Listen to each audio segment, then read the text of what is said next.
Miss Marple and the secret romance that ended in Murder Chapter 1, The Garden Party.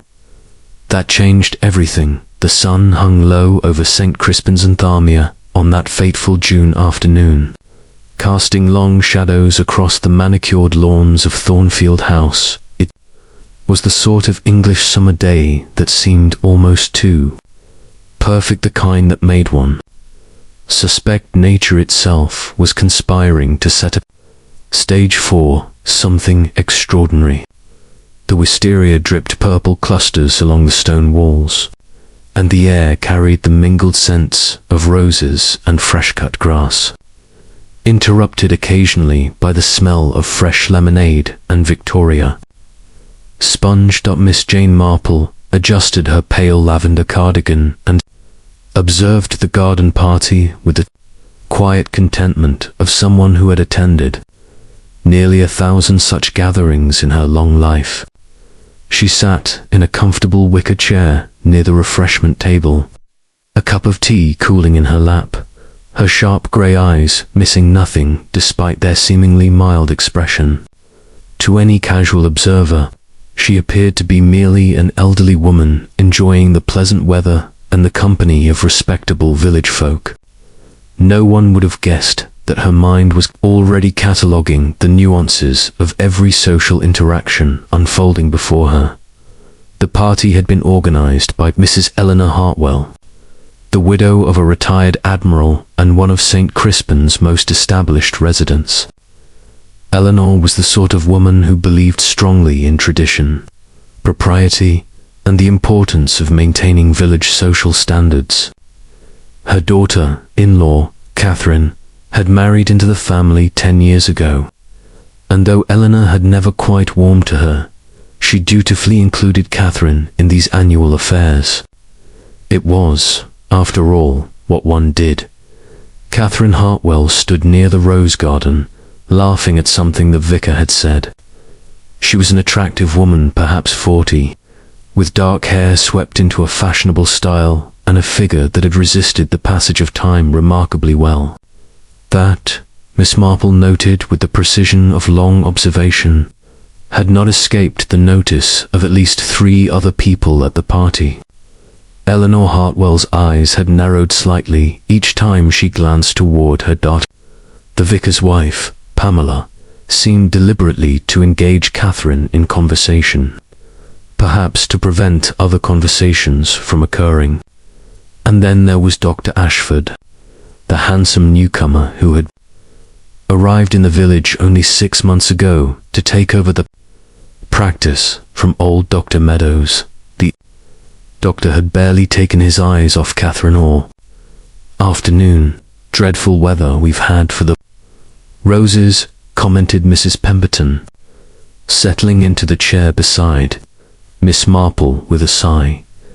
Mrs. Pemberton was the village's primary source of information, not through any malicious intent, but simply because her position as postmistress gave her access to every piece of correspondence that passed through St. Crispin's. She wielded this knowledge with the unconscious authority of someone who believed she was performing a public service. The roses seemed to have survived quite well, Miss Marple observed mildly, though I did notice the hollyhocks in Mrs. Ashworth's garden have suffered, the ones facing north particularly. Mrs. Pemberton took this in with the air of someone receiving valuable intelligence. "Poor woman has been distracted lately, hasn't she? What with her nephew visiting constantly, some relation from London, I'm told, stays at the cottage quite often. Her husband doesn't seem to mind, which is rather unusual, don't you think?" Before Miss Marple could respond, a commotion began at the far end of the garden. Raised voices, not shouting, but the kind of tense, controlled argument that everyone strains to pretend they haven't noticed. Miss Marple's gaze drifted that direction without her body moving at all. Richard Hartwell, Eleanor's son and Catherine's husband, stood near the garden wall in conversation with Dr. Ashford, Richard's face had flushed an unhealthy crimson, and his hands were clenched into fists. Dr. Ashford, by contrast, appeared almost amused. His posture relaxed in a way that Miss Marple recognized as deliberately provocative. Whatever was being said was too quiet to hear, but the meaning was unmistakable. Then Catherine appeared, her face carefully composed, and touched Richard's arm. He jerked away from her as though she had burned him. "Oh dear," Mrs. Pemberton whispered. "There's been trouble there for weeks. Richard and Catherine, I mean. You haven't noticed the way they scarcely speak to one another at dinner parties. And Catherine's been taking those riding lessons from the doctor, which seems rather, well, unnecessary, doesn't it? For a woman who's ridden horses since childhood." Miss Marple sipped her tea. "People often find new reasons to pursue familiar activities," she said thoughtfully. "It depends entirely on what they're truly seeking to learn."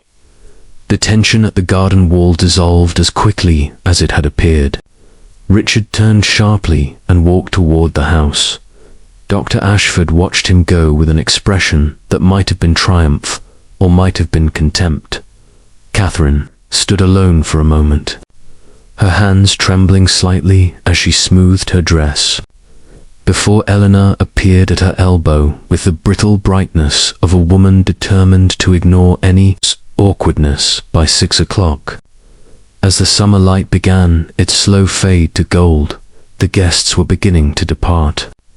The orchestra of conversation that had filled the garden all afternoon was dissolving into the quieter murmur of farewells. Miss Marple, preparing to take her own leave, was standing near the gate when Constable Harris arrived, riding his bicycle far faster than was strictly necessary on village paths. His face, when Miss Marple saw it clearly, bore the peculiar expression of a man who had received news that defied immediate comprehension. "There's been an accident," he said, addressing Eleanor, who had come to see her departing guests. "At the old mill road. A car overturned. They're asking for the doctor," but he paused, seeming to gather himself. "It's Dr. Ashford. He's been killed." The car went right off the bridge. For a moment, no one spoke. The garden that had seemed so peaceful only minutes before suddenly felt distinctly unsafe, as though some invisible thread holding the village together had frayed. Eleanor's face went quite white dot, and Miss Marple, observing the reactions of those still present with the careful attention of someone who had spent decades understanding what people revealed through their silences, noticed something interesting. Catherine Hartwell wasn't shocked. She was relieved. Chapter 2. Gossip and Theories in St. Crispin's. News of Dr. Ashford's death spread through St. Crispin's, and Tamir with the speed of wildfire fanned by summer wind. By the following morning, every household had heard the details, or rather, every household had heard 17 different versions of the details, each more embellished than the last. The constable's initial report of a simple accident had been overshadowed by speculation, innuendo, and the villagers' collective need to construct meaning from tragedy. Miss Marple, who had spent her morning tending to her garden and listening to the postman's account of the previous evening's events, was not surprised when Mrs. Pemberton arrived at her gate just before noon. The postmistress was practically vibrating with the importance of her information, clutching her handbag as though it contained state secrets rather than a few bills and a parish newsletter. "You'll want to know the details," Mrs. Pemberton announced, seating herself uninvited on Miss Marple's front garden bench. The car was travelling at considerable speed when it left the road. The bridge railing gave way. They'd been meaning to repair it for years, haven't they? And the car went straight down into the ravine. They found the doctor pinned beneath it, quite dead. They say his neck was broken. "How very dreadful," Miss Marple said, offering Mrs. Pemberton a cup of tea, which was promptly accepted. But here's the thing. Mrs. Pemberton leaned forward. His automobile had been at the Hartwell estate. Several people saw it there, and Richard Hartwell was seen arguing with him not an hour before the accident. Quite a violent argument, from what I understand. Miss Marple poured the tea with steady hands. Arguments between men are hardly unusual. No, but arguments about one's wife are rather significant, wouldn't you say? Mrs. Pemberton accepted her cup with a knowing look. Catherine and the doctor have been well. There's no delicate way to say it. They've been carrying on. Everyone has noticed. Why, just last week, they were seen riding together in the countryside for 3 hours. 3 hours, Miss Marple. At her age, Mrs. Pemberton, Catherine is scarcely 40. Precisely my point. She's old enough to know better, and yet young enough to have caused considerable damage to her marriage. Richard has been absolutely miserable. Poor Eleanor has been put in an impossible position. One cannot condone such behavior in one's own daughter-in-law, but neither can one parade the family scandal before the entire village. Miss Marple set down her teacup carefully. And what does Eleanor believe occurred? That's the curious part, Mrs. Pemberton said, lowering her voice. Eleanor was asking questions last night, very pointed questions about where everyone had been all afternoon. She seemed to suspect, well, I think she suspected that Richard had something to do with it. But of course, that's ridiculous. Richard wouldn't harm a soul. Still, the timing is rather suspicious, isn't it? After Mrs. Pemberton departed, carrying with her the satisfaction of having shared her intelligence, Miss Marple sat in her garden for some time without moving. The roses were in full bloom, and their scent hung heavy in the warm air. She was thinking about reactions, not the reactions people intended to show, but the reactions that escaped, despite their best intentions. Catherine's relief at hearing of the doctor's death, immediate suspicion of her son, Richard's violent reaction to the doctor at the garden party. But there was also something else, a detail that had struck Miss Marple as odd during Mrs. Pemberton's account. The postmistress had mentioned that the car had been at the Hartwell estate, not travelling away from it when the accident occurred, but present there beforehand, which meant Dr. Ashford had gone to see someone there. The question was whom. By afternoon, the village had assembled its preferred narrative. Richard Hartwell, enraged by his wife's infidelity, had confronted the doctor. A struggle had ensued. Dr. Ashford had fled in his automobile, and Richard, overcome with rage and despair, had pursued him. In the chaos of a struggle on the bridge, the doctor's car had gone over the edge. It was tragic, certainly, but understandable. A crime of passion brought on by betrayal and shame. The Reverend Whitmore was heard telling his wife that it was a warning about the dangers of moral corruption. Mrs. Ashworth, the doctor's elderly landlady, gave interviews to anyone who would listen about what a quiet, respectful gentleman he had been, conveniently ignoring the hours he had spent away from the cottage. And Richard Hartwell, summoned for questioning by Inspector Dawson, who had arrived from the neighbouring county town, provided a careful account of his movements that afternoon. He had been at home, he said, in his study. He had not gone to the garden party, had remained indoors, nursing a headache. No one had seen him, but then he had deliberately ensured his privacy when he heard that the doctor had been killed. He had felt nothing but a grim satisfaction that the situation had been resolved without his own intervention. Inspector Dawson, a solid, unimaginative man who had already constructed his theory of the crime, was inclined to believe this version of events. Richard's motive was clear. His opportunity could be established. The only question was whether to charge him with murder or manslaughter. But Miss Marple, sitting quietly in the corner of the village library where she had gone to escape the afternoon heat, was thinking about something else entirely. She was thinking about Eleanor Hartwell, who had been so swift to suspect her own son. She was thinking about the riding lessons Catherine had taken with the doctor, and she was thinking about a detail that no one else seemed to have noticed.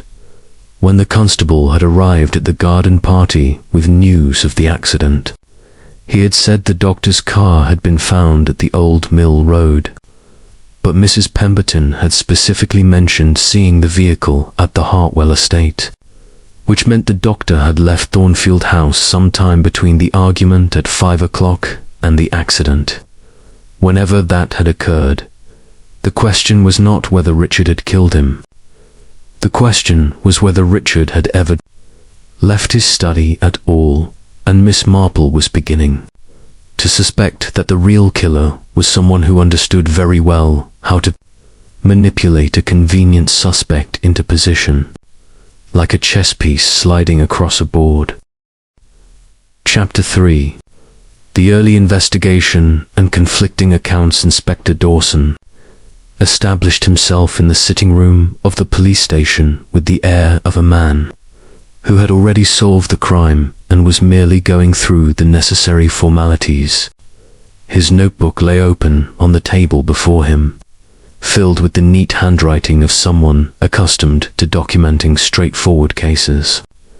He was a large man, comfortable in his certainty, and possessed of the kind of confidence that comes from 20 years of prosecuting the guilty and dismissing the innocent. Miss Marple, who had been asked to provide her account as a witness to the garden party tensions, sat across from him with her handbag in her lap and an expression of polite cooperation. "You observed an altercation between Mr. Hartwell and Dr. Ashford," Dawson said, not bothering to look up from his notes. "A disagreement?" "Certainly," Miss Marple corrected gently. "Whether it constituted an altercation depends upon one's definition of the term." Dawson finally glanced at her. "They were arguing, Miss Marple, over Mrs. Catherine Hartwell. The entire village knows as much. The entire village believes it knows as much," Miss Marple said, "which is a rather different matter. What I observed was two men in conversation, one of whom was visibly upset, and another who appeared deliberately to be causing that upset. As for the subject matter, I heard nothing concrete, but you inferred the subject. I inferred only that there was conflict. The village has supplied the remainder of the interpretation." Dawson set down his pen with a slight frown. He was not accustomed to witnesses who made distinctions between observation and inference. Regardless, Mr. Hartwell had clear motive. His wife's infidelity was the talk of the village. He was humiliated. The doctor was the instrument of that humiliation. The village certainly believed Mrs. Catherine's riding lessons to be extraordinary, Miss Marple agreed. "Though I confess, I have known many women who have taken sudden interest in pursuits they had previously mastered. It is not always romantic in nature." "You're suggesting what, precisely?" Miss Marple folded her hands. "I am suggesting only that we ought to be cautious about allowing village gossip to construct our facts for us. It is a very human tendency to see what we expect to see rather than what is actually present." After her interview with the inspector, Miss Marple spent the afternoon conducting her own subtle investigations. She visited the village library, ostensibly to renew a book on rose cultivation, but in reality to speak with Miss Henbury, the librarian, who maintained an informal network of information through her position. "Did Dr. Ashford ever consult any medical texts here?" Miss Marple asked, examining the roses displayed in a vase on the circulation desk. Miss Henbury A woman of perhaps 50, with sharp features and sharper intelligence, looked up from her cataloguing. An odd question. Yes, actually. He came in about a month ago requesting texts on neurological conditions. Quite specific ones, conditions related to memory loss and cognitive decline. How very interesting, Miss Marple murmured. Did he mention to whom these inquiries pertained? He did not. But I noticed the books were never returned to the shelf. He must have purchased them privately. Medical men often do when they wish to study something, or someone, without the village learning of it. Miss Marple thanked Miss Henbury and proceeded to the Hartwell estate, where she called upon Eleanor under the pretense of delivering a casserole. As was appropriate in the context of local tragedy. Eleanor received her in the drawing room, looking considerably aged by recent events. Her face bore the tight, pinched expression of someone enduring a social catastrophe while maintaining public composure. Inspector Dawson has been most thorough, Eleanor said, pouring tea with mechanical precision. Though I cannot imagine they will prosecute Richard. He was provoked beyond reason. Has Richard been greatly troubled by recent circumstances? Miss Marple asked. Eleanor's jaw tightened. My daughter-in-law has made her choices. My son has borne them as a gentleman ought, despite the humiliation involved. The doctor's behavior was unconscionable. And yet, Miss Marple said thoughtfully, Dr. Ashford seemed to be consulting medical texts on cognitive decline. I wonder whether his interests were purely romantic in nature. Eleanor set down her teacup with a sharp clink. What do you mean? I mean only that physicians sometimes inquire into the conditions of their patients for professional reasons rather than personal ones. I wondered whether the doctor might have been attending to someone in this household medically. Eleanor's face had gone quite pale. I don't know what you're suggesting, Miss Marple. I am not suggesting anything in particular, Miss Marple said gently. I am merely observing that people's actions often have multiple layers of motivation. The same behavior might appear to indicate one thing when, in fact, it indicates something quite different. After leaving Eleanor's house, Miss Marple visited Richard in his study. He was a thin man, prematurely grey, with the harried expression of someone whose world had recently collapsed. He received Miss Marple's condolences with evident discomfort. I understand you remained in your study during the garden party, Miss Marple said. A headache, I believe. Yes, Richard confirmed. I've had them frequently of late. Rather severe ones. I find the quiet of the study helps. Migraines can be dreadfully painful, Miss Marple observed. Has Dr. Meadows' successor been helpful? Or did you prefer to manage them privately? Richard's hands twitched. I haven't consulted anyone. There seemed little point, but his eyes had shifted away from hers, and Miss Marple noted the lie as easily as reading the title of a book. Whatever Richard was concealing, it was something he feared revealing. That evening, Miss Marple sat in her garden as the sun descended and the light turned amber and gold. She had now collected several pieces of a puzzle that did not fit the neat picture Inspector Dawson had constructed. Eleanor's reaction to the mention of medical inquiry, Richard's denial of consultation with a physician, Catherine's relief rather than grief upon hearing of the doctor's death, and there remained the matter of the automobile's location. Dr. Ashford's car had been at Thornfield House, and then the doctor had been found dead on the Old Mill Road, the bridge partially destroyed by impact. The vehicle crushed beneath his weight, but Miss Marple, who had spent a lifetime observing human nature in all its complexity, was beginning to suspect that the narrative everyone had accepted was not merely incomplete. It was quite possibly entirely false. The real killer was far more sophisticated than anyone had yet considered. And the victim, Miss Marple thought, might not have been nearly so blameless as his death had made him appear. Chapter 4. The obvious suspect and lingering doubts. Inspector Dawson arrested Richard Hartwell on a Thursday morning, 3 days after Dr. Ashford's death. The arrest was made with a certain ceremonial gravity befitting a case that the inspector now considered solved. Richard was taken to the county jail, where he submitted to questioning with the resigned demeanor of a man who understood that his position, however innocent, was untenable. The evidence against him was circumstantial but persuasive. He had motive for his wife's infidelity and public humiliation. He had opportunity. He had been at home during the critical hours, with no alibi beyond his own testimony, and he had demonstrated knowledge of the route to the Old Mill Road, having occasionally driven that way to visit a friend in the neighboring county. The prosecution would argue that Richard had pursued Dr. Ashford in his own automobile, forced him off the bridge during a struggle, and then returned home to maintain his alibi of solitude. The village, hearing the news, breathed a collective sigh of relief. Justice would be served. The scandal would be contained. Life would return to its proper rhythms.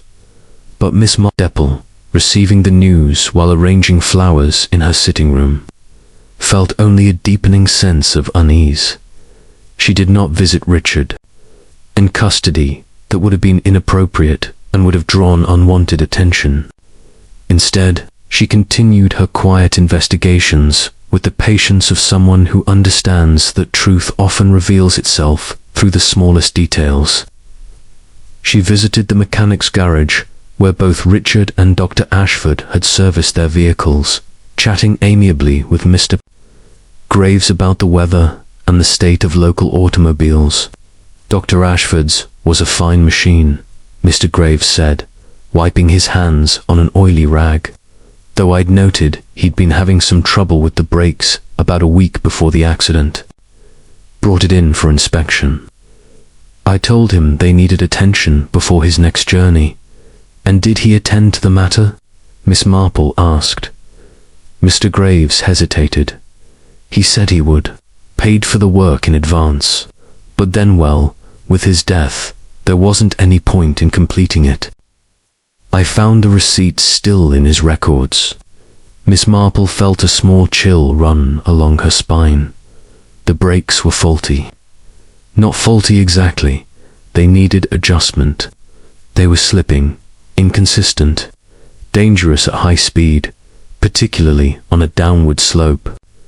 The information troubled Miss Marple considerably. A car with faulty brakes hurtling toward a weakened bridge railing might very well appear to be an accident, or even a suicide. But it could also be something far more deliberate. She next sought out Catherine, whom she encountered at the village market, purchasing vegetables with the careful precision of someone performing a familiar task to maintain normalcy. Catherine's face had lost the relief Miss Marple had observed at the garden party. In its place was something more complex, a mixture of grief, guilt, and something that might have been fear. I am so sorry for your loss, Miss Marple said gently, selecting apples from the same basket. Catherine flinched at the words, though Miss Marple had spoken them softly. He was a good man. Whatever people might say about us, he was kind to me when I needed kindness.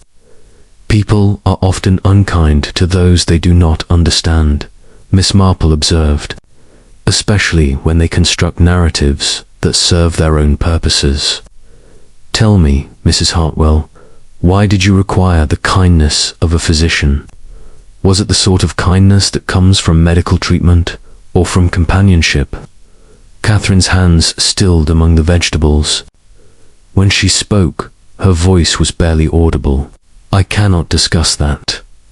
My family's reputation, your family's reputation, Miss Marple interrupted gently, is already considerably damaged by accusation against your husband. The truth, whatever it may be, can scarcely make matters worse." Catherine looked away. "My mother-in-law has been suffering from memory loss for nearly 2 years. She hides it well, maintains her social position, but she forgets conversations, misplaces important documents, sometimes becomes confused about the sequence of events."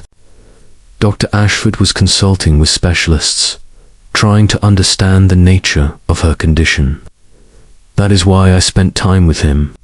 He was helping me arrange her care discreetly, without alarming the village or causing her humiliation."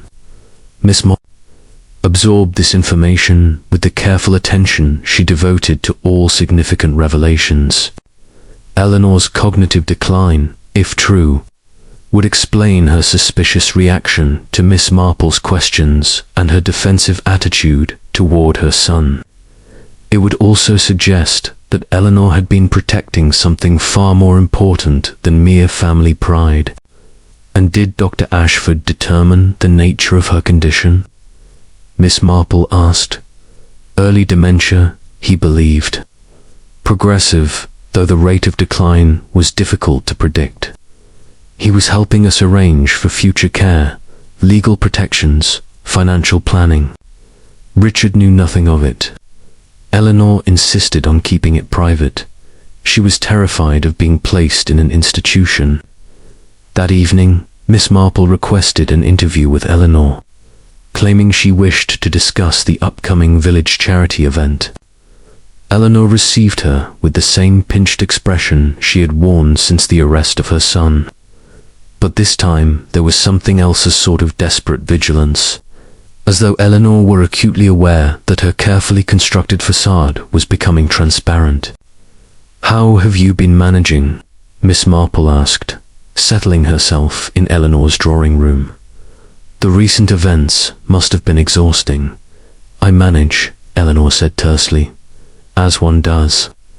Catherine mentioned to me that Dr. Ashford had been providing medical advice regarding matters of cognitive health," Miss Marple said, watching Eleanor's face carefully. "A sensitive subject, certainly, but a necessary one when one is concerned for a family member's well-being." Eleanor's composure cracked visibly. Her hands began to tremble, and she gripped them together tightly. How dare Catherine speak of such private matters? That foolish woman, she was supposed to handle everything discreetly. She was handling it discreetly, Miss Marple said. Her concern for you was evident in her every action, though others misinterpreted her activities as something far less noble. But Richard, Eleanor began, then stopped, confusion and horror spreading across her features. Richard he couldn't have, he didn't know. He thought Catherine and that doctor. He thought many things based on incomplete information, Miss Marple said quietly. As did Inspector Dawson. As did the entire village. "Tell me, Mrs. Hartwell, on the afternoon of the garden party, where were you during the hours before Dr. Ashford's death?" Eleanor's face had gone very pale. She opened her mouth, closed it again, and then seemed to collapse inward, as though a crucial support had been removed from her structure. "I was in my room," she whispered. "I had been having what I call my confused spells. I cannot account for time properly during them. Hours pass, and I am unsure where they have gone. I was in my room, and then suddenly it was evening, and everyone was arriving, and I could not remember the earlier hours at all." Miss Marple nodded slowly. The picture was becoming clearer, though it was a picture far more complex and far more troubling than the simple narrative of a jealous husband's crime. Eleanor's memory loss had created a dangerous gap, a gap that someone had filled with careful planning and deliberate misdirection. The question now was not who had killed Dr. Ashford, but rather who had benefited most from Richard's arrest and from Eleanor's confused state. someone who understood the vulnerabilities of the household, someone with access to Dr. Ashford's vehicle, someone clever enough to construct a narrative that would protect themselves while destroying others. As Ms. Marple left Eleanor's house that evening, she had narrowed the field of suspects considerably, and the person she was beginning to suspect had none of the obvious motives that the village had been cataloguing. They had something far more dangerous: opportunity and knowledge of secrets that gave them extraordinary power. Chapter 5. The Hidden Clue That Changes Everything. Miss Marple spent the evening of her conversation with Eleanor reviewing the facts. She had gathered with the methodical precision of someone assembling a puzzle. She sat at her small desk with a notebook before her, writing in her careful handwriting the details that seemed significant, however minor they might appear to others. Dr. Ashford's medical inquiries regarding cognitive decline, Eleanor's confusion about time and her memory loss, Catherine's relief at the doctor's death, gradually revealed to be relief that a man who understood her mother-in-law's condition was gone, taking with him any documentation of Eleanor's deteriorating state.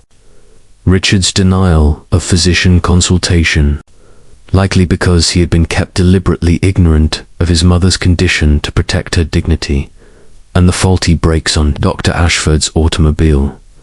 But there was something else.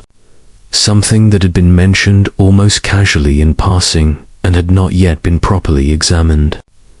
Miss Marple retrieved her notebook from the garden party afternoon and reviewed her observations about the sequence of events. The argument between Richard and Dr. Ashford had occurred at approximately 5 o'clock.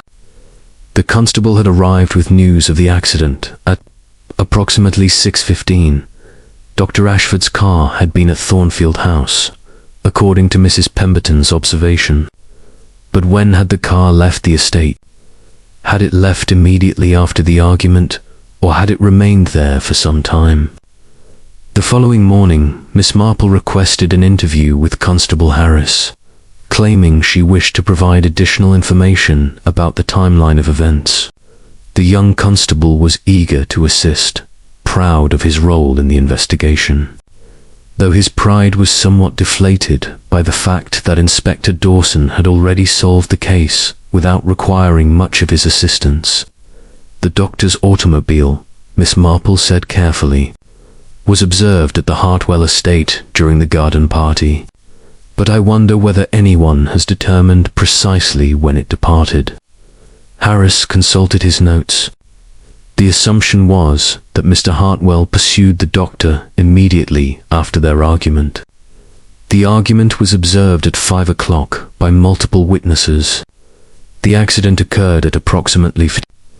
Based on when the vehicle was discovered and the preliminary estimate of how long the body had been deceased, and the automobile itself, when was it examined? Thoroughly, ma'am. We documented everything. The damage was consistent with the fall from the bridge.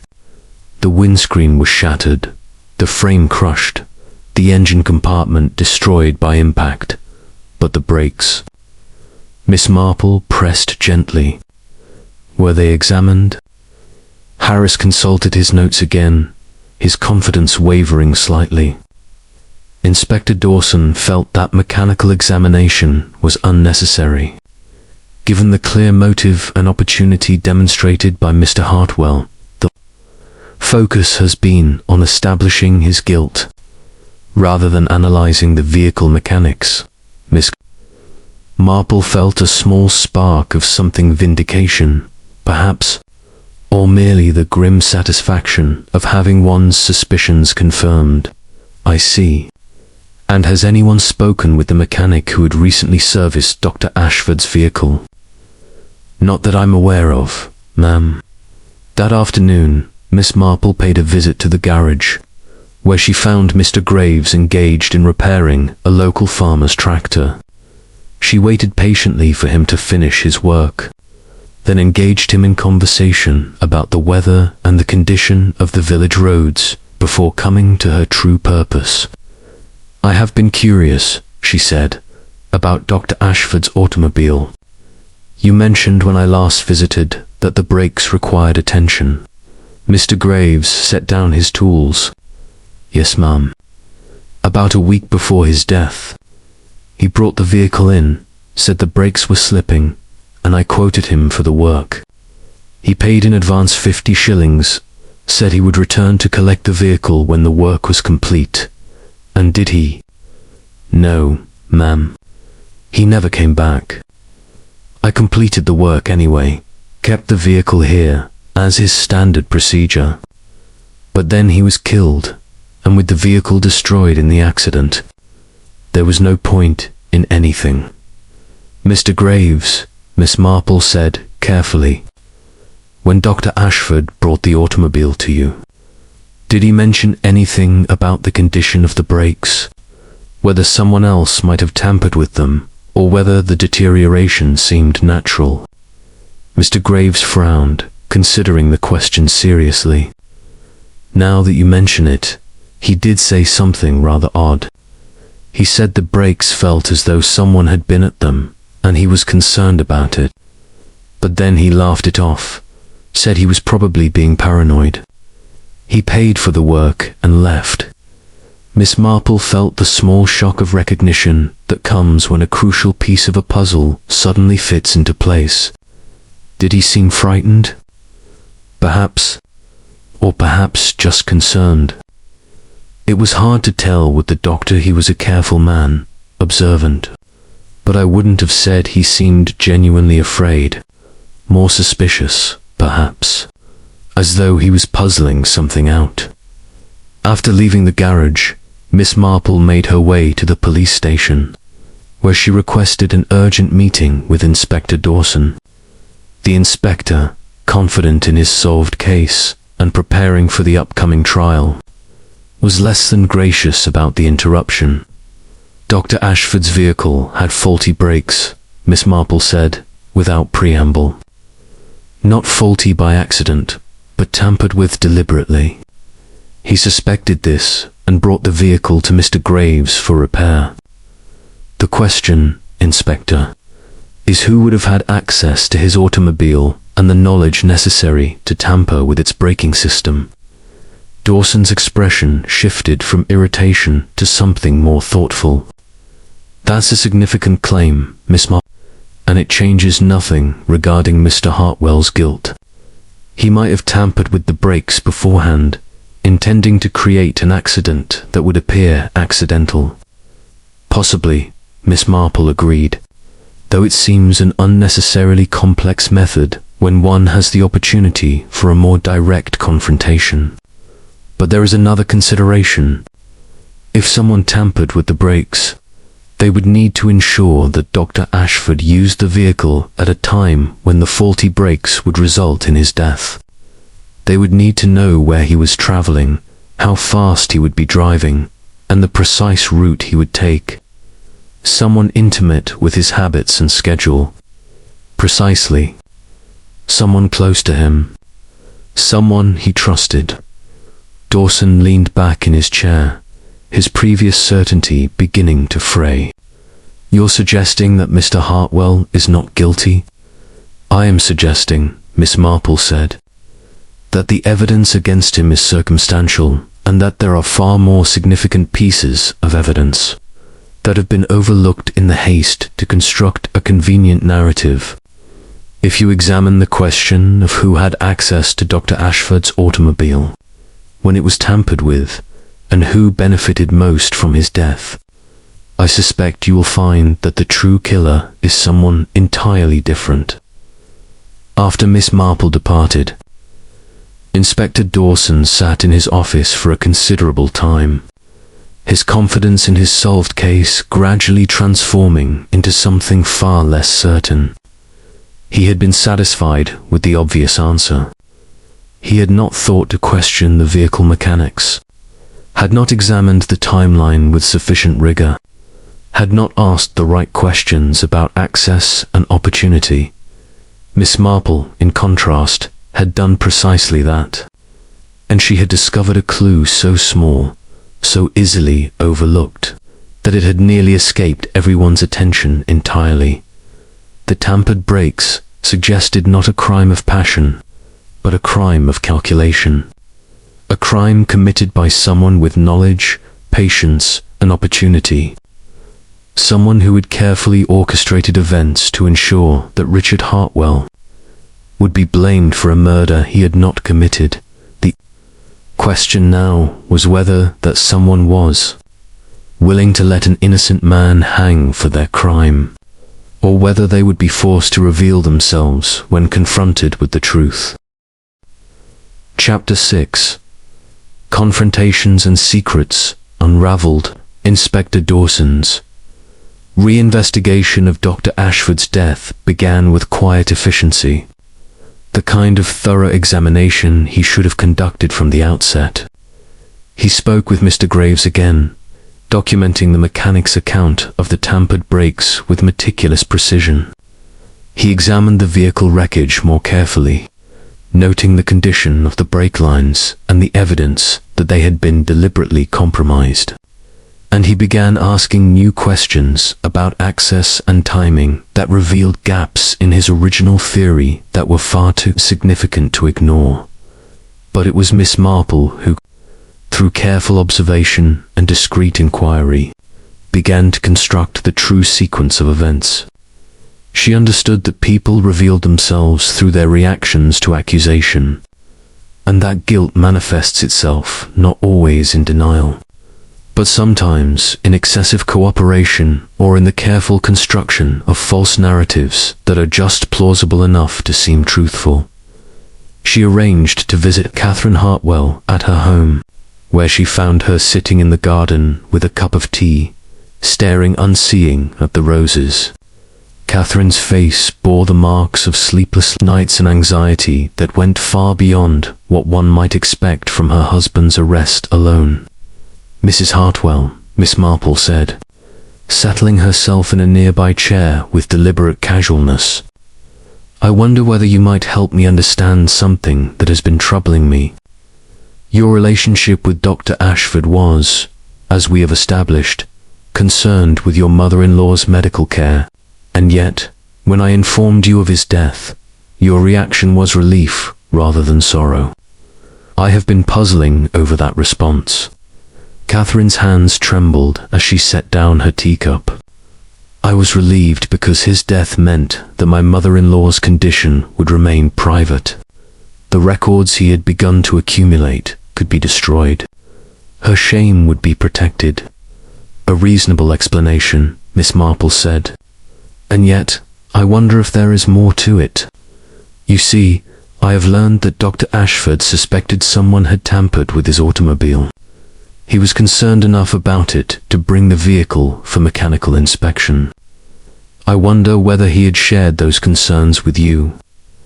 Catherine's face went very pale. She opened her mouth as though to speak, then closed it again.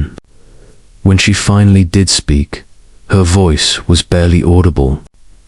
"He told me that he thought Eleanor had done it. He was gentle about it, suggested that perhaps she was experiencing some kind of confusion, some kind of destructive impulse related to her condition. He said he was going to speak with Richard about it, recommended that Eleanor be evaluated by a specialist, and this troubled you." "It terrified me," Catherine admitted, "because if he spoke with Richard, if he made any accusations, Eleanor's condition would become public knowledge. The village would gossip endlessly. Eleanor would be humiliated beyond bearing. And there was worse if Eleanor was determined to be a danger to herself or others. She might be institutionalized. Richard would have to make that decision, and it would destroy him. So when Dr. Ashford died in what appeared to be a simple accident, you were relieved because that conversation would never occur." Catherine began to weep silently. "I never wanted him dead. I swear to you, I never wished him harm. But yes, when I heard that he had died, I felt relief that the matter had been closed. that Eleanor's secret would die with him. And Richard, Miss Marple continued gently, was arrested for the doctor's murder, protecting Eleanor's reputation far more effectively than the doctor's death alone would have done. I didn't know Richard was going to be arrested. I thought they would rule it an accident. I thought the matter would simply fade away. I never imagined Catherine's voice broke completely. Miss Marple waited patiently for Catherine to compose herself before asking her next question. Tell me, did Eleanor ever speak to you about Dr. Ashford? About her concerns that he intended to expose her condition? Catherine wiped her eyes with a trembling hand. Not directly, but I noticed that Eleanor seemed increasingly anxious about his visits. She asked me several times whether the doctor had mentioned her to anyone else, whether he seemed suspicious of her. I told her that he was simply concerned for her welfare, but I could see that she was frightened. Frightened of what, do you suppose? Of being exposed, of being sent away, of losing control of her own life. After leaving Catherine, Miss Marple made her way to Eleanor's house with a sense of grim certainty. She found Eleanor in her sitting room, and the elderly woman's face showed immediate signs of recognition. Not recognition of who Miss Marple was, but recognition that Miss Marple had come to confront her with uncomfortable truths. You know, Eleanor said flatly, before Miss Marple could speak, I can see it in your face. You know what I did. I know that you tampered with Dr. Ashford's automobile, Miss Marple said quietly. I know that you did so because you feared he intended to reveal your condition, to have you institutionalized, to rob you of your autonomy and your dignity. And I know that you did it during one of your confused spells, when time became uncertain and your actions seemed justified by a logic that exists only in the fractured recesses of a deteriorating mind. Eleanor's hands gripped the arms of her chair so tightly that her knuckles turned white. He was going to destroy me. He had already gathered documents, medical reports, testimony from Catherine about my forgetfulness.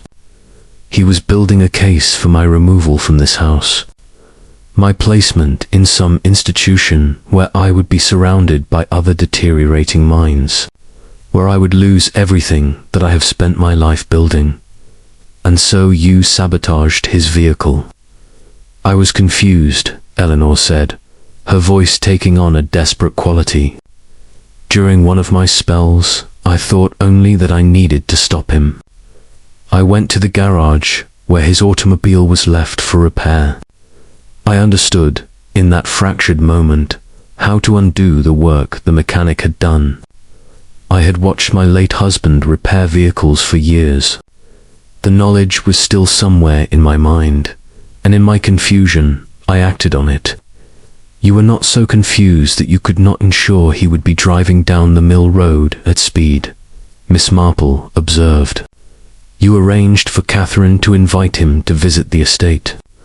You timed it so that he would leave with enough light remaining for him to fail to see the deterioration in his braking system immediately.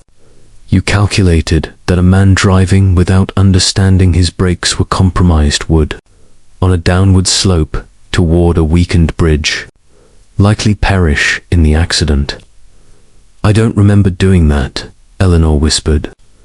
I remember my confusion, my anger, my fear, but I don't remember the details you describe.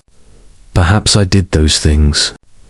Perhaps my mind arranged them without my conscious awareness.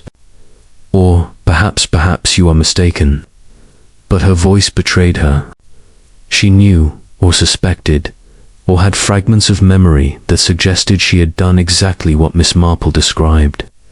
The question now, Miss Marple said, is what is to be done about it. An innocent man has been arrested for your crime.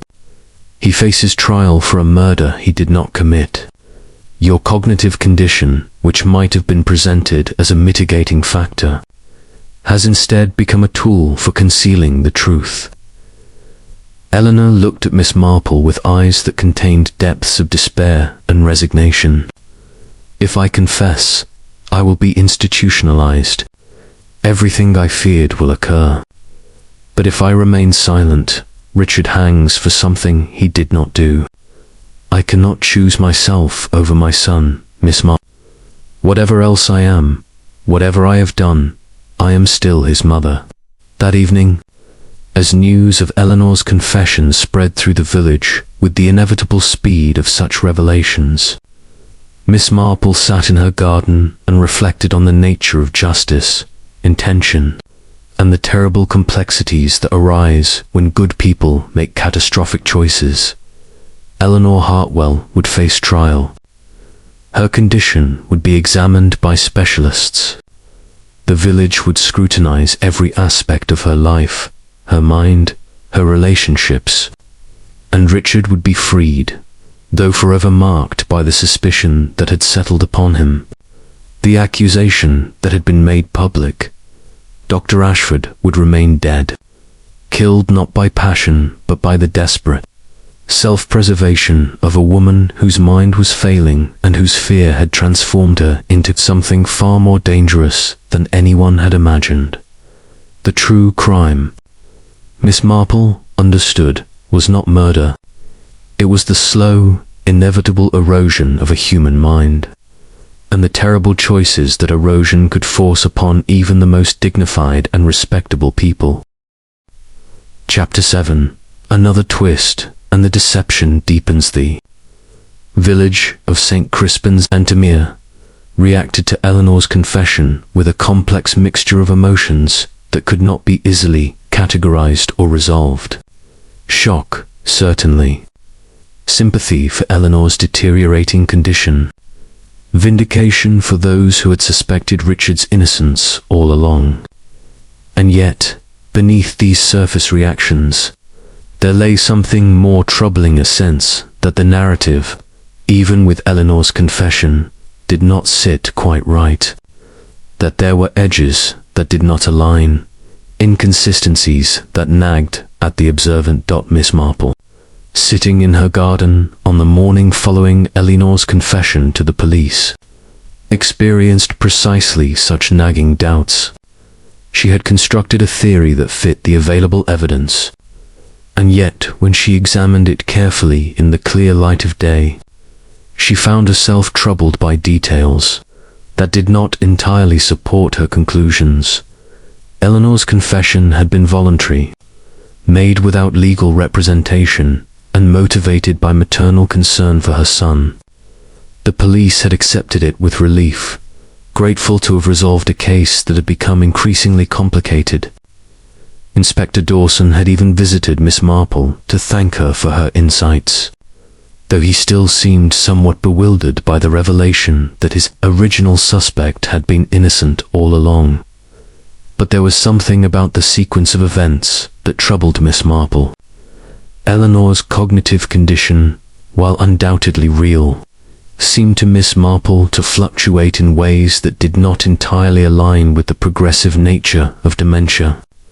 Eleanor's confession had been articulate, detailed, and emotionally convincing, and yet, when Miss Marple reviewed Eleanor's account of her actions during her confused spell, the woman had been remarkably vague about specifics, unable to remember exactly when she had gone to the garage, what tools she had used, how she had known precisely where the brake lines were located.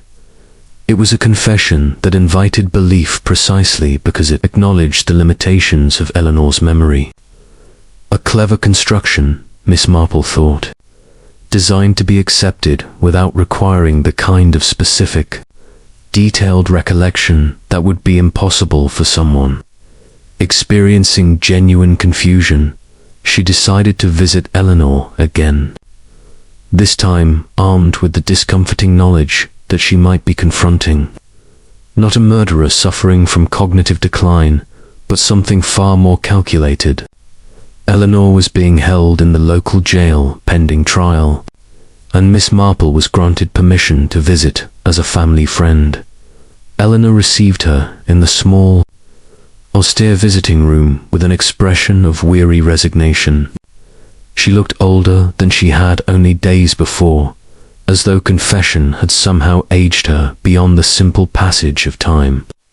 "I wanted to ask you about the garage," Miss Marple said without preamble. "When you went to Tampa with Dr. Ashford's automobile, how did you know which vehicle was his?"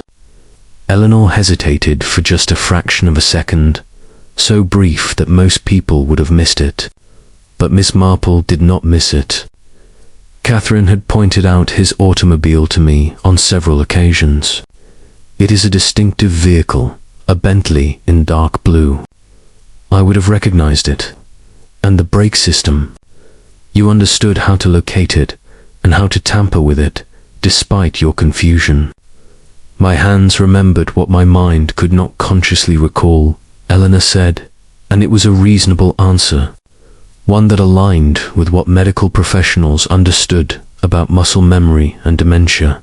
And yet, Miss Marple noticed that Eleanor's eyes had shifted slightly, that her left hand had tightened imperceptibly against the table. Small tells, barely visible, but present nonetheless. "Tell me," Miss Marple continued, "about your relationship with Catherine, before her marriage to Richard, when you first knew her. What was your impression of her character?" Eleanor's expression became guarded. "Catherine has always been a pleasant woman, though not precisely what I might have chosen for Richard. She came from less distinguished circumstances than the Hartwell family, and yet you allowed the marriage. I had little choice. Richard was quite determined, but you were not fond of her." "I would not say that," Eleanor said carefully. "I was indifferent to her. She performed her duties adequately. She was a respectable wife, if not an exceptional one." Miss Marple leaned back in her chair, her fingers steepled thoughtfully. "I wonder, Mrs. Hartwell, whether you have been entirely truthful about your actions. I wonder whether you are protecting someone." Eleanor's face went very still. For a moment, she did not speak at all, and when she did, her voice was barely audible. "You are very perceptive, Miss Marple. I have had many years to observe human nature, and I have learned that guilt often appears in unexpected places, and that sacrificial confession is sometimes an act of love rather than of genuine responsibility." Eleanor looked away from Miss Marple's penetrating gaze. "If I tell you the truth, it will destroy everything. My family, my son's marriage, the reputation we have carefully maintained. The truth has a way of destroying things whether we speak it or not," Miss Marple said. "Silence simply delays the inevitable and allows injustice to metastasize." Eleanor was silent for a long moment. Then, with what appeared to be a tremendous effort of will, she spoke. "I did not tamper with the automobile. Catherine did. But I knew about it, and I allowed her to believe that I would take responsibility for the act." Miss Marple felt a small shock run through her, though her expression remained composed. Why would Catherine wish to kill Dr. Ashford? Because he was threatening to expose my condition publicly. Because he had told her that he intended to speak with Richard, to force us all to confront the reality of what was happening to me. And because Catherine Eleanor paused, struggling with what she was about to reveal. Because Catherine has her own secrets, secrets that Dr. Ashford had discovered during his treatment of me. He knew things about Catherine that would have destroyed her marriage. She acted in desperation to silence him before he could speak. "What secrets?" Miss Marple asked, though she was already beginning to construct a theory in her mind. "I cannot tell you. It is not my secret to reveal. But I can tell you that Dr. Ashford was not the innocent man that death has made him appear. He understood the power he held over us, and he was using it. Catherine acted in self-defense of her marriage, her reputation, her entire life. After leaving the jail, Miss Marple found herself in a state of considerable perturbation. She had solved the crime, or thought she had, only to discover that the crime was not what she had believed. The killer was not the person who had confessed, but someone else entirely. Someone acting out of desperation to protect secrets that remained, even now, hidden from public knowledge. She needed to understand what Dr. Ashford had discovered about Catherine, and she needed to do so with the delicacy and discretion that the situation demanded. That evening, Miss Marple received a visit from Constable Harris, who arrived at her cottage looking deeply troubled. He had come, he explained, because Miss Marple had been instrumental in unraveling the truth before, and he trusted her judgment in matters that seemed to defy rational explanation. Eleanor Hartwell's story has changed, Harris said without preamble. She now claims that Catherine was responsible for tampering with the automobile, though she's unwilling to provide details about why. Inspector Dawson is considering this new development, but he's hesitant to arrest Catherine without more substantial evidence. The problem is that Catherine denies everything, and without a clear motive beyond what we already know. Her denial is difficult to refute. The motive exists, Miss Marple said quietly, but it is hidden beneath layers of privacy and shame. Tell me, Constable, has anyone examined Dr. Ashford's personal effects? His correspondence, his notes, his records? Inspector Dawson seized his papers from the lodging house. Why? Because, Miss Marple said, the answer to this puzzle lies not in what people have done, but in what they feared would be done. Dr. Ashford was gathering information about Eleanor's condition, yes, but he was also discovering something about Catherine, something that gave him power over her. If we can discover what that something was, we will understand why Catherine was driven to such desperate measures. The real crime, Miss Marple understood, was not the murder itself. It was the knowledge that had made the murder seem necessary. And somewhere in Dr. Ashford's personal papers lay the key to understanding why a respectable woman had become a killer, and why Eleanor was willing to sacrifice herself to protect her daughter in law. The twist in this case was not a twist at all, but a revelation of how deeply secrets can corrupt even the most seemingly stable of family relationships. Chapter 8. Miss Marple's final test and the critical reaction in Inspector Dawson was not inclined to trust Miss Marple's instincts regarding Catherine Hartwell. He had already arrested one suspect, accepted a confession, and was preparing for a trial. To now pivot toward a different suspect, based on nothing more than Miss Marple's conviction that hidden secrets existed, seemed to him like the indulgence of an elderly woman's overactive imagination. But Miss Marple was not discouraged by his skepticism. She had learned long ago that the truth often revealed itself not through direct interrogation, but through the subtle observation of how people reacted when confronted with precisely calibrated accusations. A guilty conscience, she had discovered, could not help but respond to a carefully constructed psychological trap. She invited Catherine to tea on a pretext of discussing village charitable matters, and Catherine accepted with the weariness of someone who had grown accustomed to the social obligations that defined her position. She arrived at Miss Marple's cottage on a Thursday afternoon, dressed impeccably but with dark circles beneath her eyes that suggested sleep had become a luxury she could not afford. "You have been under considerable strain," Miss Marple observed, pouring tea with meticulous attention to the ritual. "The arrest of your husband, the shocking revelation about your mother-in-law, the uncertainty about your family's future. It must be nearly unbearable."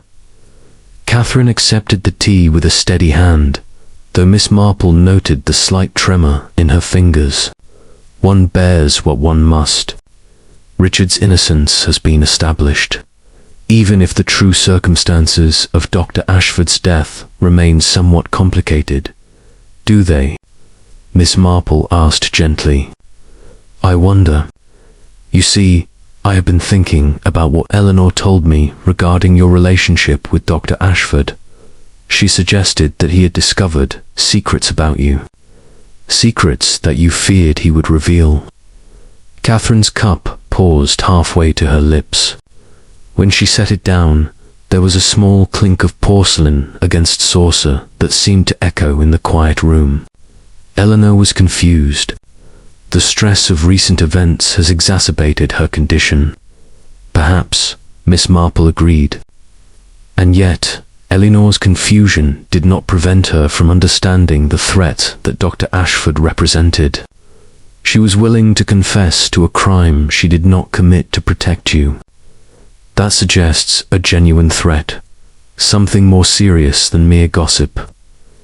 You are quite perceptive, Miss Marple, Catherine said, her voice taking on a harder edge. But perception is not proof. Eleanor's confession is on record. The police have accepted her responsibility. The matter is, as far as the official investigation is concerned, resolved. But not as far as justice is concerned, Miss Marple said. You see, I have been examining Dr. Ashford's personal papers with the permission of Inspector Dawson. He did not see the significance of what he found, but I did. The doctor had been researching something quite specific. He was investigating cases of women who had taken arsenic to manage their monthly discomforts. Cases where the arsenic had accumulated in their bodies over time, creating a pattern of chronic poisoning. Catherine's face had gone very white. Her hand, when she reached for her teacup again, was shaking so violently that she had to set the cup down immediately to avoid spilling its contents. He had noted, Miss Marple continued calmly, that Eleanor's symptoms, her forgetfulness, her confusion, her occasional tremors were consistent with long-term arsenic exposure rather than dementia. He had begun testing Eleanor's hair for arsenic residue. He had found elevated levels, and he had begun to investigate who might have had access to arsenic and the opportunity to administer it to Eleanor over an extended period. This is pure speculation, Catherine said, but her voice had become barely audible. Is it? Miss Marple asked. You were the one who prepared most of Eleanor's meals. You were the one who managed her household medications. You had access to arsenic-based rat poison stored in the garden shed, and you had motive of Eleanor's dislike of you, her control over Richard's inheritance, her power within the household. If Eleanor were institutionalized, declared incompetent due to what appeared to be dementia but was actually arsenic poisoning, you would be free. Free from her contempt, free from her control, free to live your life as you wished. Catherine stood abruptly, her chair scraping against the wooden floor. You cannot prove any of this. No, Miss Marple agreed. I cannot. But Dr. Ashford could. He had the medical evidence, the documentation, the professional authority to make accusations that would be believed. And you realized, as Eleanor must have realized when you confessed what you had done, that if he spoke publicly about his suspicions, your life would be destroyed. Your marriage would end. You would face charges of attempted murder, or worse. Everything you had built would crumble. So I killed him, Catherine said flatly. It was not a question, and it was not a confession made in traditional terms. It was a statement of fact, delivered by someone who had moved beyond the pretense of denial. You tampered with his brakes, Miss Marple said. You ensured he would be driving toward the mill road at a time when the faulty brakes would cause him to lose control. And then you allowed Eleanor to confess to protect you. knowing that Eleanor's cognitive decline ironically, the very decline you had caused would make her confession seem unreliable but sympathetic. Eleanor offered, Catherine said bitterly. She came to me after I had done it, after I had realized what I had done and was nearly mad with fear and guilt. She offered to confess, said that her condition would protect her, that she would receive treatment rather than prison time. She said she was already losing her mind, that losing her freedom would be a small price to pay for saving her family from scandal. And did you accept that offer? I did not have the luxury of refusing it, Catherine said. Her voice had taken on a hollow quality, the tone of someone who had moved beyond emotion into a kind of exhausted acceptance of her own culpability. Eleanor was dying, Miss Marple. The arsenic had damaged her internally as well as her mind. Dr. Ashford had told her that her condition was terminal. She would not survive another year, probably less. She chose to spend whatever time remained protecting her family's reputation. She chose to take my crime upon herself.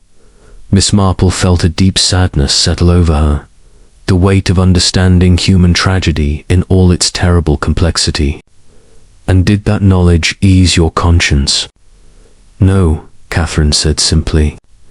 It made it worse, because Eleanor's sacrifice meant that I could not confess without destroying everything she had done. I could not come forward without making her death, her choice, her final act of maternal love, meaningless.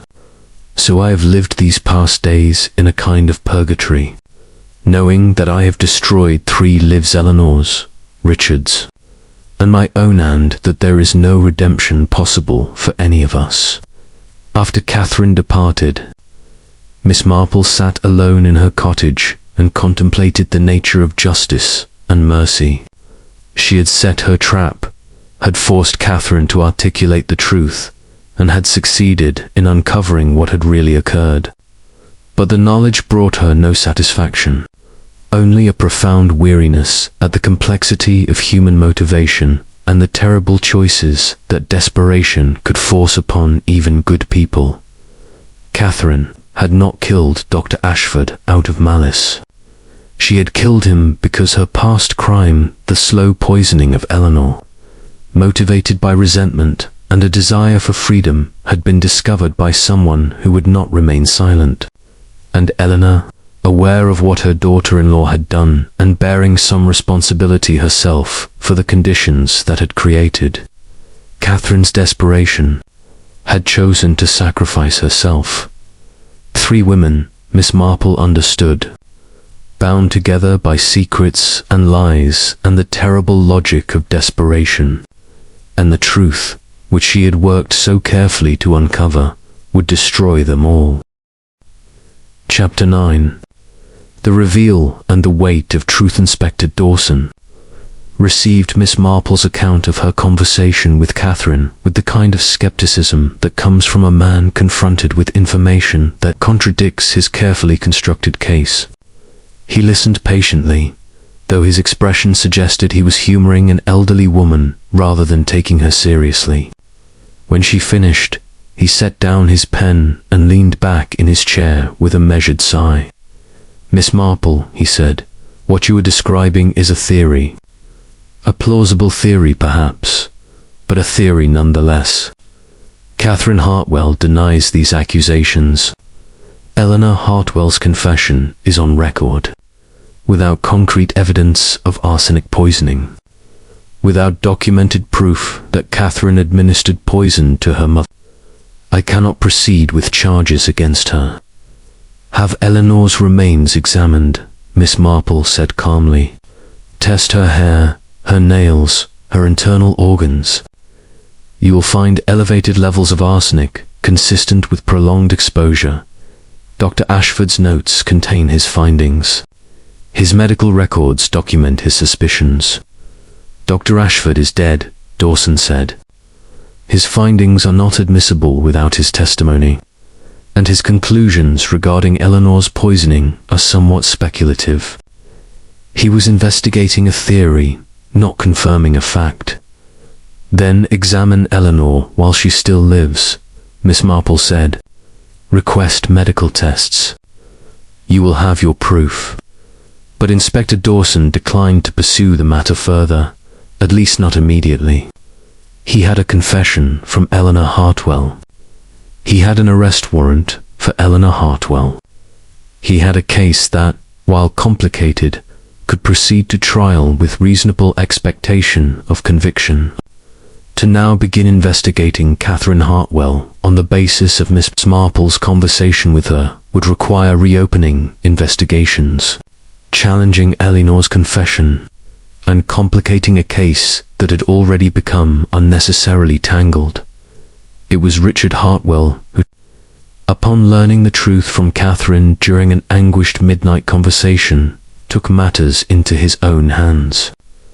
He went to Inspector Dawson with the story of his wife's confession to Miss Marple, of Eleanor's willingness to sacrifice herself, of the arsenic poisoning that had begun months before, Dr. Ashford's death, and he brought with him something that Dawson had not obtained: Eleanor's medical records from her private physician, documents that Eleanor had authorized Richard to retrieve. The records showed a pattern of treatment for symptoms consistent with arsenic poisoning. They showed Eleanor's own suspicions, noted in conversations with her doctor, that something was wrong beyond mere cognitive decline. With this evidence, Inspector Dawson was forced to act. Eleanor was re-examined by medical specialists who confirmed the presence of arsenic in her body. Elevated levels suggesting chronic exposure over an extended period. Dr. Ashford's personal papers were scrutinized with new attention, revealing his detailed notes about his suspicions regarding Catherine, his determination to confront her, his plans to advise Eleanor of his findings. Catherine was arrested on charges of attempted murder of Eleanor Hartwell. The charge of murder in the death of Dr. Ashford was added when sufficient evidence demonstrated her guilt in tampering with his automobile. Eleanor's confession was withdrawn, though her willingness to confess remained a matter of public record, a testament to maternal devotion that even the most hardened observers found difficult to judge harshly. But the legal machinery of justice, once set in motion, could not be easily halted. Catherine faced trial for 2 crimes: the attempted murder of Eleanor through arsenic poisoning, and the deliberate murder of Dr. Ashford through sabotage of his automobile. The trial would expose details that St. Crispin's and Near had never imagined. Miss Marple attended the trial, sitting in the back of the courtroom with her knitting, a figure of such apparent insignificance that few people noted her presence. She observed Catherine's defense, a plea of temporary insanity brought on by years of resentment and mistreatment, a narrative that emphasized Eleanor's coldness, Richard's obliviousness to his wife's unhappiness, and the isolation that Catherine had experienced within the Hartwell household. The prosecution presented the evidence methodically: the arsenic, the tampered brakes, Dr. Ashford's notes suggesting his intention to expose Catherine's crime. They built a case of deliberate premeditation, of a woman who had carefully planned Eleanor's slow death and then, when that plan was threatened with exposure, had engineered Dr. Ashford's murder with calculated precision. Catherine did not testify in her own defense. Her solicitor argued that her mental state at the time of the crimes was sufficiently compromised as to mitigate her culpability. But the jury, composed of ordinary village folk who understood the weight of intention even if they did not fully understand the weight of desperation, found her guilty on both counts. The sentencing was harsh: life imprisonment for the murder of Dr. Ashford, with an additional sentence for the attempted murder of Eleanor. Catherine received the sentence with an expression of such resignation that it seemed she had expected nothing different. had perhaps even welcomed the finality of justice delivered. Eleanor, her health having deteriorated significantly due to the arsenic poisoning, did not survive to see her daughter-in-law's conviction. She died quietly in her bed 3 weeks after Catherine's arrest, the arsenic having done its work with inexorable thoroughness. Her final lucid conversation was with Richard, in which she expressed no regret for her willingness to confess to a crime she had not committed, no bitterness toward Catherine for what had been done to her. She was lost, Eleanor said to her son in those final days. I see that now. Lost and desperate, and believing that the only way to escape her life was to end mine. I cannot blame her for that. I can only understand that I failed her somehow, that the Hartwell name and the Hartwell pride became a prison for her, just as my own mind has become a prison for me. At Eleanor's funeral, Miss Marple stood quietly at the graveside and reflected on the nature of love, sacrifice, and the terrible complexity of human relationships. She had uncovered the truth, had exposed the crimes, had ensured that justice was served in some mechanical sense. But she could not help but wonder whether justice had truly been achieved, or whether she had simply orchestrated the destruction of 3 women whose fates had been tragically intertwined from the moment Catherine had arrived at Thornfield House as Richard's bride. The village, in the aftermath of the trial and Eleanor's death, began to construct new narratives about what had occurred. Some spoke of Catherine's wickedness, the poison she had administered with calculated cruelty. Others spoke of Eleanor's nobility, her willingness to sacrifice herself for her family. And still others, the more perceptive observers, began to understand that the truth was far more nuanced than either of those narratives suggested. It was a tragedy, not of evil, but of desperation. A tragedy born from resentment, misunderstanding, and the terrible vulnerability of hearts that could not speak their needs to one another. And Miss Marple, having revealed the truth in all its terrible complexity, was left to contemplate the price of revelation, and whether uncovering truth served justice or merely orchestrated the inevitable destruction of everyone involved. Chapter 10. Aftermath and the reflection on human nature. The autumn came to St. Crispin's in the Mere with a gentleness that seemed almost mocking in its beauty. The leaves turned gold and crimson, drifting down to cover the paths and gardens with a soft blanket of color. Life in the village gradually returned to its familiar rhythms, though everyone who had been touched by the tragedy understood that something fundamental had shifted beneath the surface of their small community. Richard Hartwell sold Thornfield House 6 months after his mother's death. He could not bear to remain in a place so saturated with memories of loss and betrayal. He accepted a position with a solicitors' firm in a neighboring county town and began the slow process of rebuilding a life that had been shattered by circumstances largely beyond his control. He did not divorce Catherine. Her imprisonment made such formalities seem almost irrelevant, but he visited her in prison only once, and whatever passed between them in that interview remained private. The household staff dispersed to other positions. The garden, which Eleanor had maintained with such meticulous care, fell gradually into disrepair as the new owners lacked both the knowledge and the inclination to sustain its previous perfection.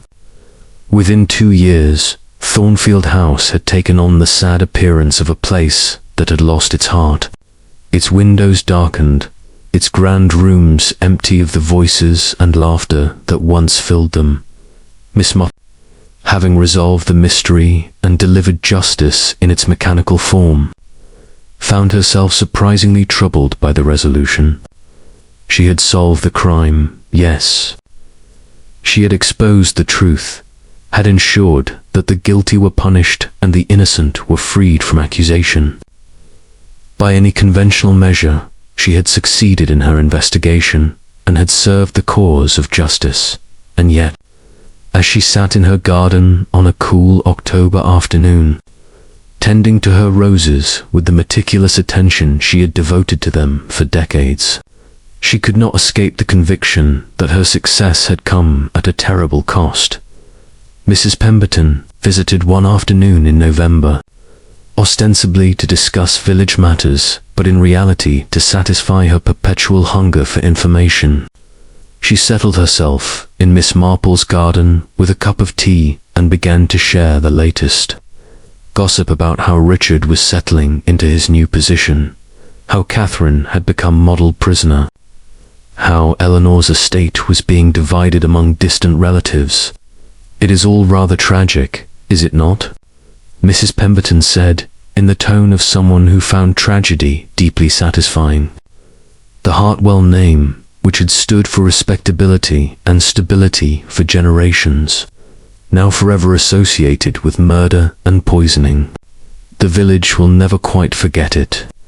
The village will forget everything, Miss Marple said mildly, except the parts that confirm their existing beliefs about human nature. They will remember Catherine as a poisoner, Eleanor as a victim, Richard as a cuckold. The complexity will fade with time, leaving only the simplified narrative that makes sense to ordinary minds. "Do you regret uncovering the truth?" Mrs. Pemberton asked, her sharp eyes studying Miss Marple carefully. "I regret nothing that I did not choose to do," Miss Marple said. "But I have learned, in the course of this investigation, that truth and justice are not always identical concepts. Justice was served. Catherine has been punished for her crimes. Richard has been freed from suspicion, and Eleanor's poisoning has been exposed. But the cost of that justice has been the destruction of everyone involved." After Mrs. Pemberton departed, Miss Marple sat alone in her fading garden and reflected on the case in its entirety. She had observed, as she always did, the patterns of human behavior that everyone else overlooked. She had seen through the surface narratives to the deeper motivations beneath. She had understood, as perhaps few others could, the terrible logic that had driven Catherine to desperation and Eleanor to sacrifice. But in understanding these things, in refusing to accept the convenient fiction that Richard was guilty, in forcing the revelation of Catherine's crimes, had she not orchestrated the destruction of the family far more effectively than any natural consequence might have done? Eleanor would have died eventually from the arsenic poisoning. Her condition would have been managed, her mind gradually fading into the kind of gentle confusion that sometimes allows people to escape the weight of consciousness. Richard might have learned to live with Catherine's infidelity, or Catherine might have found the courage to leave him and begin again elsewhere. The village would have gossiped, as villagers do, and eventually would have found new scandals to occupy their attention. But Miss Marple had intervened. She had insisted on truth, and in doing so, she had set in motion a sequence of consequences that had left everyone damaged, if not destroyed. It was a knowledge that would stay with her, Miss Marple thought. A complication in her understanding of her own role in the world. She was a solver of mysteries, yes, but she was also a revealer of truths that sometimes might have been better left buried.